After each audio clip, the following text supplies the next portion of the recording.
Good afternoon, Mami. Ano pong ginagawa natin ngayon? Pancake. Pancakes. Okay. So, you're putting the egg na, right? Yes, 2 eggs. 2 eggs, I see. Sa pancake ba, ano-ano yung mga ingredients na kasama? Bali, sugar blend, pwedeng water or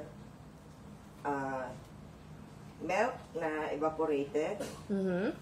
Tapos, pwedeng butter or pwede ring 4 tablespoon na oil.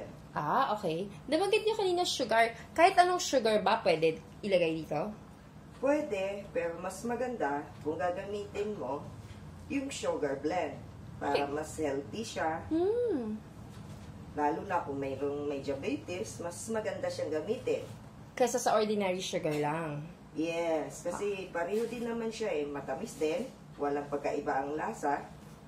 So, mas healthy siyang gamitin kung sugar blend ang gagawin mo o ilalagay mo. Okay. So, gumagawa kayo ng pancake niyan para sa mga anak niyo? Okay. Mabilis ba siya buksan? Mahirap?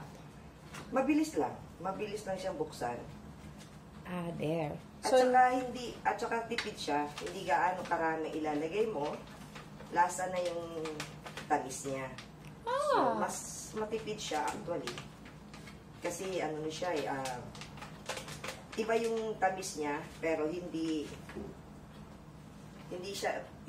nakaka-harm, lalo na kung may diabetes. Mas maganda siya gamitin. So, perfect din siya sa mga nagda-diet at nagpapapayat. Perfect. Kahit sa coffee, pwede siya Okay. So, hayaan muna natin si Mommy na gawin ng pancake and then mamaya, tingnan natin kung ano yung kalalabasan ng kanyang ginagawa.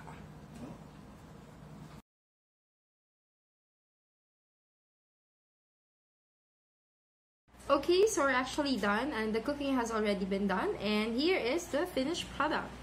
See? From what you guys can see, buo naman, it didn't break, it still looked fantastic. And for the taste, let's go ahead and try one. It's actually good. No change, pancake still tastes the same. And again, using sugar blend, it's actually healthier for you. And if you're trying to go for the Balik Alindog program, this is the best companion that you can have. You can put this in almost anything that you use sugar for. So we suggest that instead of getting the regular sugar, just get sugar blend. It's going to be your great partner this 2017. So again, earlier, that was my mom, and my name is Kathy. Thanks for watching.